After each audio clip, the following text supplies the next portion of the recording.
ನಮಸ್ತೆ friends, good food land ಚಾನೆಲ್ಗೆ ನಿಮಗೆಲ್ರಿಗೂ ಆತ್ಮೀಯ ಸ್ವಾಗತ. ತುಂಬ ಸುಲಭ ವಿಧಾನದಲ್ಲಿ ಚಿಕನ್ ಗ್ರೀನ್ ಮಸಾಲ ಹೇಗೆ ಮಾಡೋದೆಂದು ತೋರಿಸ್ತಾ ಇದ್ದೇನೆ. ಸುಲಭ ವಿಧಾನದಲ್ಲಿ ಮಾಡುವಂತಹ ರೆಸಿಪಿ ಇದು. ಡಿಫ್ರೆಂಟ್ ಆಗಿದೆ ಸ್ವಲ್ಪ. ಖಂಡಿತ ಒಮ್ಮೆ ನೀವು ಸಹ ಟ್ರೈ ಮಾಡಿ ನೋಡಿ. ನೀರು ದೋಸೆ, ಅನ್ನ, ಚಪಾತಿ ಯಾವುದಕ್ಕೆ ಸಹ ಚೆನ್ನಾಗಿ ಹೊಂದಿಕೊಳ್ಳುವಂತಹ ಇದು ಚಿಕನ್ ರೆಸಿಪಿ. ನನ್ನ ಬೆಕ್ಕು ನೋಡಿ, ಚೀಕು ಚಿಕನ್ ಪೀಸಿಗಾಗಿ ಕಾಯ್ತಾ ಉಂಟು. ಹಾಕ್ತಾಳೆ ಯಾವಾಗ ಮಮ್ಮಿ ಅಂತ. ನೋಡಿ, ಇವನು ರಾಕ್ಸಿ ಅಂತ.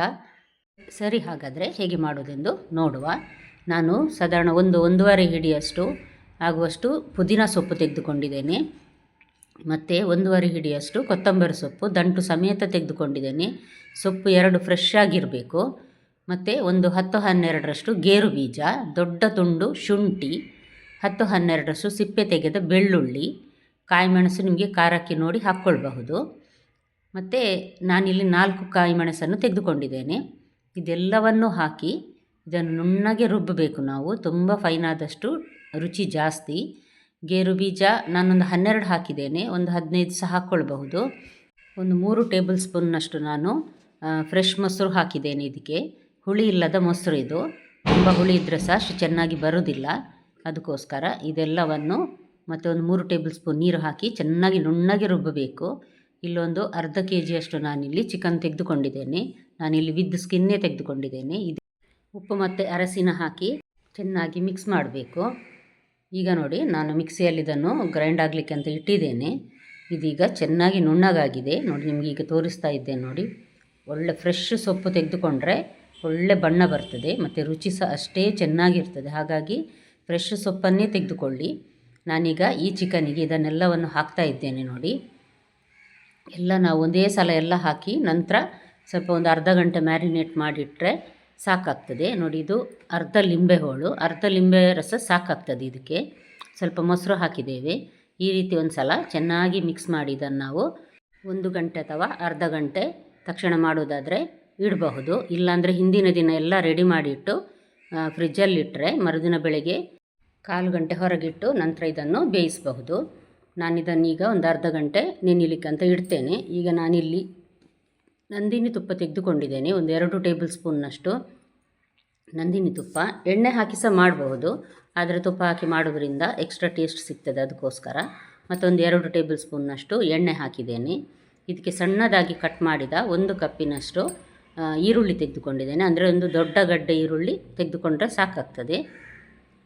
ನೋಡಿ, ಇದನ್ನೀಗ ನಾವು ಗೋಲ್ಡನ್ ಬ್ರೌನ್ ಆಗುವವರೆಗೆ ಫ್ರೈ ಮಾಡಬೇಕು.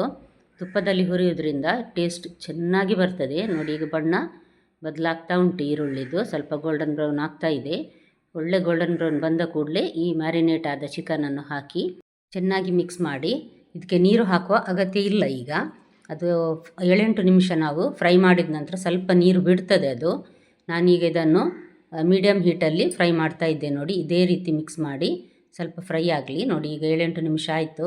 ನಾನಿದನ್ನೀಗ ಮುಚ್ಚಳ ಮುಚ್ಚಿ ಬೇಯಲಿಕ್ಕೆ ಅಂತ ಇಟ್ಟಿದ್ದೆ. ನಡುವೆ ಮುಚ್ಚಳ ತೆಗೆದು ನೋಡಬೇಕು. ಅರ್ಧ ಟೀ ಸ್ಪೂನ್ ರೋಸ್ಟ್ ಮಾಡಿದ ಜೀರಿಗೆ ಪುಡಿ ಹಾಕಿದ್ದೇನೆ ನಾನು.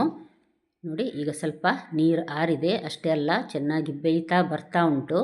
50% ಅಷ್ಟು ಬೆಂದಿದೆ. ಈಗ ಇದಕ್ಕೆ ನಾನೀಗ 1 ಚಮಚದಷ್ಟು ಗರಂ ಮಸಾಲೆ ಪುಡಿ ಮತ್ತೊಂದು ಅರ್ಧ ಚಮಚದಷ್ಟು ಕರಿಮೆಣಸಿನ ಪುಡಿ ಹಾಕಿ ಮೆಲ್ಲ ಉರಿಯಲ್ಲಿ ಬೇಯಲಿಕ್ಕಿಡುವ. ಚೆನ್ನಾಗಿ ಒಂದು ಸಲ ಮಿಕ್ಸ್ ಮಾಡಬೇಕು.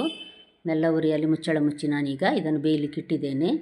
ಈಗ ಒಂದು 6-7 ನಿಮಿಷದ ನಂತರ ತೆಗೆದು ನೋಡಿದರೆ ಸ್ವಲ್ಪ ನೀರು ಸಹ ಬಿಟ್ಟಿದೆ. ಚಿಕನ್ ಸಹ ಬೆಂದ ಹಾಗೆ ಕಾಣ್ತದೆ. ಒಂದು ಸಲ ನಾನು ಚೆಕ್ ಮಾಡಿ ನೋಡ್ತೇನೆ ಚಿಕನ್ ಬೆಂದಿದೆಯಾ ಅಂತ. ನೀವಿನ್ನೂ ನನ್ನ ಚಾನಲ್ ಗುಡ್ ಫುಡ್ ಲ್ಯಾಂಡನ್ನು ಸಬ್ಸ್ಕ್ರೈಬ್ ಮಾಡಿಲ್ಲ ಅಂದರೆ ದಯವಿಟ್ಟು ಸಬ್ಸ್ಕ್ರೈಬ್ ಮಾಡಿ. ಹಾಗೂ ನಿಮಗೆ ಈ ರೆಸಿಪಿ ಇಷ್ಟ ಆದರೆ ಲೈಕ್ ಬಟನನ್ನು ಪ್ರೆಸ್ ಮಾಡಿ ಮತ್ತು ಫ್ಯಾಮಿಲಿ ಫ್ರೆಂಡ್ಸಿಗೆ ಶೇರ್ ಮಾಡೋದನ್ನು ಖಂಡಿತ ಮರಿಬೇಡಿ. ನೋಡಿ, ಚಿಕನ್ ರೆಡಿ ಆಯಿತು. ಇಷ್ಟು ದಪ್ಪ ಇದ್ದರೆ ಸಾಕು, ತುಂಬ ನೀರು ಸಹ ಆಗಬಾರ್ದು. ಇದು ಸ್ವಲ್ಪ ಇದರ ಮಸಾಲೆ ದಪ್ಪ ಇದ್ರೇ ಒಳ್ಳೆಯದಾಗೋದು. ನೋಡಿ, ರೆಡಿ ಆಯಿತು. ಖಂಡಿತ ನಿಮಗೆ ಇಷ್ಟ ಆಗ್ಬೋದು ಫ್ರೆಂಡ್ಸ್. ನೀವು ಸಹ ನಿಮ್ಮ ಮನೆಯಲ್ಲೊಂದು ಸಲ ನೀರು ದೋಸೆ ಮಾಡುವಾಗ ಟ್ರೈ ಮಾಡಿ ನೋಡಿ. ಎಷ್ಟು ಚೆನ್ನಾಗಿ ಬರ್ತದೆ ಅಂತ ನಿಮಗೆ ತಿಳಿತದೆ. ಕಮೆಂಟ್ ಬಾಕ್ಸಲ್ಲಿ ನೀವೇ ತಿಳಿಸ್ತೀರಿ. ಸರಿ, ಹಾಗಾದರೆ ನಾಳೆ ಇನ್ನೊಂದು ಹೊಸ ರೆಸಿಪಿಯೊಂದಿಗೆ ನಿಮ್ಮನ್ನು ಮತ್ತೆ ಭೇಟಿ ಆಗ್ತೇನೆ.